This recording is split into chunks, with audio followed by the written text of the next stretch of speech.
আমাদের বাংলাদেশে তো আমি জানি, আমি তো ওখান থেকে বড় হয়ে আসছি, বাজার কমিটি থাকে না।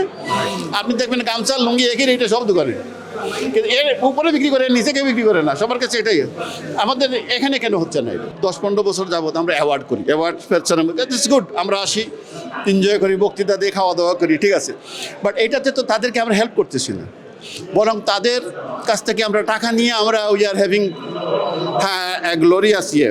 আগে আমরা 10 বছর আগে যে কারি বিক্রি করতাম তার চাইতে এখন 20% সস্তা বিক্রি করতেছি। এইটা কিন্তু কন্টিনিউ হচ্ছে, কিন্তু নতুনভাবে আমরা কোনো ক্রিয়েটিভ কোনো কিছু আনতে পারতেছি না। আমরা ওই চিকেন কারি আর বিন্ডালু কারি আর লাম কারি এইগুলাই আমরা বিক্রি করতেছি। আসসালামু আলাইকুম প্রিয় দর্শক, আজকে আমরা চমৎকার একজন মানুষকে আপনাদের সামনে নিয়ে এসেছি, কারণ উনি একজন সফল ব্যবসায়ী, পাশাপাশি আমাদের ব্রিটিশ বাংলাদেশি কমিউনিটিতে যার পরিচিতি অনেক, একজন ব্যবসায়ী হিসেবে শুধু নয়, অনেক সংগঠনের সাথে উনি জড়িত আছেন।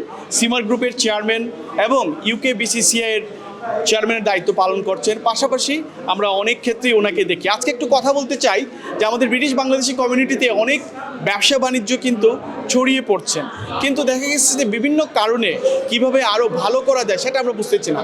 আজকে একজন সাকসেসফুল ব্যবসায়ীদের কাছ থেকে আমরা একটু জানার চেষ্টা করব আসলে এই বিষয়টা আমরা কিভাবে আরও ভালো করতে পারি। ইকবাল ভাই, আপনাকে পেয়ে আমরা খুব আনন্দিত। আমি একটু জানতে চাই যে আসলে বর্তমানে তো আমাদের ব্রিটিশ বাংলাদেশিরা অনেক জায়গায় ভালো করছেন, আপনিও একজন British Bangladeshi, we are proud of you, but এখন আসলে ব্যবসাগুলোর জন্য কেমন হয়ে যাচ্ছে? মানে অনেক ক্ষেত্রে দেখা গেছে থার্ড পার্টি প্ল্যাটফর্মগুলো, বিশেষ করে রেস্টুরেন্টের ক্ষেত্রে, বা অনেক সময় আইটেমের দাম বাড়ছে, ইলেকট্রিসিটি, গ্যাস নিয়ে অনেক কিছু হচ্ছে। সে বিষয়ে আপনি যদি একটু আমাদের বলতেন আপনার মতামত। আর্লি 90s থেকে আমি রহিম সাহেব যখন প্রথম প্রেসিডেন্ট ছিলেন, এই বিসিএর থেকে আমি তাদের সাথে আমার এটা সম্পর্ক। তো আমার অবজারভেশন সেটা আপনি যেটা বলছেন ঠিকই, আমাদের বাংলাদেশি রেস্টুরেন্ট, সকল ইন্ডিয়ান রেস্টুরেন্ট, তো এটা কোয়ালিটি আগের চাইতে খুব একটা ভালো হয় নাই। আগের নতুন প্রজন্ম যারা এই যে টিক্কা মশলা বলেন আর অনেক বিভিন্ন ধরনের যে আমরা ইনোভেশন করেছি, এইটা কিন্তু কন্টিনিউ হচ্ছে, কিন্তু নতুনভাবে আমরা কোনো ক্রিয়েটিভ কোনো কিছু আনতে পারতেছি না। আমরা ওই চিকেন কারি আর বিন্ডালু কারি আর লাম কারি এইগুলাই আমরা বিক্রি করতেছি। আমার মতে এই যে নতুন কাউন্সিল যেটা গঠন হয়েছে, তারা কিন্তু ব্র্যান্ডিং, বাংলাদেশি রেস্টুরেন্টে যে একটা ব্র্যান্ডিং আছে, ব্র্যান্ডিংয়ের সাথে ইনোভেশন, নতুন ডিশিস, এরা তো 2জন তো মাস্টার শেফ, আলহামদুলিল্লাহ গিনেস বুকের রেকর্ড ওরা পেয়েছেন। তো আমি বলবো যে ব্র্যান্ডিং করতে হবে। ব্র্যান্ডিং যদি আপনি করেন, আপনি যদি ক্রিয়েটিভ হন, আপনার খাবার ভালো হয় এবং নতুন খাবার হয়, তা আপনি এই থার্ড পার্টিকে আপনার টাকা দিতে হবে না, মানুষ আপনার রেস্টুরেন্টে এসে খাবে, ডাইরেক্টলি আপনার রেস্টুরেন্টে আসবে। আমার অবজারভেশন, যেমন আমি একটা রেস্টুরেন্ট চালাই, গত 12 বছর ধরে চালাচ্ছি, এবং আমি দেখি যে আমার রেস্টুরেন্টে যারা কাজ করতো, শেফ বা ওয়াইটার যারা আছে, তারা কয়েকজন মিলিমিলি প্রায় 10-12টা রেস্টুরেন্ট আমাদের আশেপাশে হয়ে গেছে। তাদের মধ্যে কম্পিটিশন। আগে আমরা 10 বছর আগে যে কারি বিক্রি করতাম তার চাইতে এখন 20% সস্তা বিক্রি করতেছি। তো এই যে কম্পিটিশন থেকে বাইরে কীভাবে, আমরা তো সবাই বাঙালি, মেজরিটি তো আমরা সিলেটি, তো আমরা এখানে বইয়া আলোচনা করতে না পারি। আমাদের ফ্যামিলির মধ্যেও দেখা যায় যে অনেকের রেস্টুরেন্ট আছে, এবং আমরা আমাদের মধ্যেই কম্পিটিশন করি।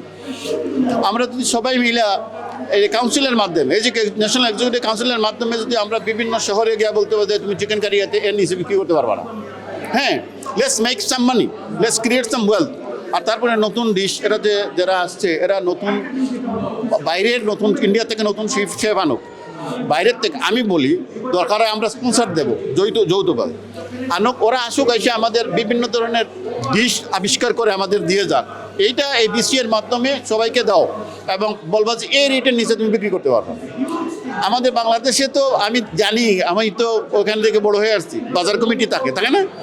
আপনি দেখবেন গামছা লুঙ্গি একই রেটে সব দোকানে, কিন্তু এর উপরে বিক্রি করে, নিচে কেউ বিক্রি করে না, সবার কাছে এটাই। আমাদের এখানে কেন হচ্ছে না এটা? তো যেটা আমার বক্তৃতায় বলছি যে intention should be to help this industry grow, encourage our generation to get involved and create and encourage wealth, that what is created for our forefathers and we did. আমরা যে সম্পদটা অর্জন করছি, এটা যাতে হারিয়ে না যায়। এই যে আপনি বললেন না 30% রেস্টুরেন্ট বন্ধ হয়ে যাচ্ছে, এটা যাতে হারিয়ে না যায়, এটার জন্য কিন্তু নতুন প্রজন্মের প্রয়োজন আছে এই ব্যবসায় ঢোকার জন্য। আমি অত্যন্ত আনন্দিত আজকে বাংলাদেশ ক্যাটারিং অ্যাসোসিয়েশনের ইনস্টলেশন সেরেমনিতে আরসি এবং নিউ এক্সিকিউটিভ কমিটি, এর মধ্যে যারা আছেন বিশেষ করে অলি খান এমবি, তারপরে মিতু চৌধুরী জেনারেল সেক্রেটারি, টিপুর রহমান, এরা তিনজনই আমার খুব প্রিয়। আর তারপর ন্যাশনাল এক্সিকিউটিভ কাউন্সিলের মেম্বার যারা দেখলাম ম্যাগাজিনে, সবই আমার বন্ধু এবং আমি অত্যন্ত ঘনিষ্ঠজন। আমার একটা ক্রিটিসিজম, আমরা কিছুদিন যাবৎ গত 10-15 বছর যাবৎ আমরা অ্যাওয়ার্ড করি, অ্যাওয়ার্ড ইটস গুড, আমরা আসি, এনজয় করি, বক্তৃতা দিয়ে খাওয়া দাওয়া করি, ঠিক আছে, বাট এইটাতে তো তাদেরকে আমরা হেল্প করতেছি না, বরং তাদের কাছ থেকে আমরা টাকা নিয়ে আমরা উই আর হ্যাভিং গ্লোরিয়াস ইয়ে। তো এটা না করে বরং তাদের কাছে গিয়ে তাদের কাছ থেকে টাকা নিয়ে তাদেরকে যদি আমরা ট্রেনিং দেই যে তোমরা এটা করো না, ওইটা করো, ওইটা, তাইলে আমার মনে হয় আমাদের এই সেক্টরটা অনেক উন্নত হবে।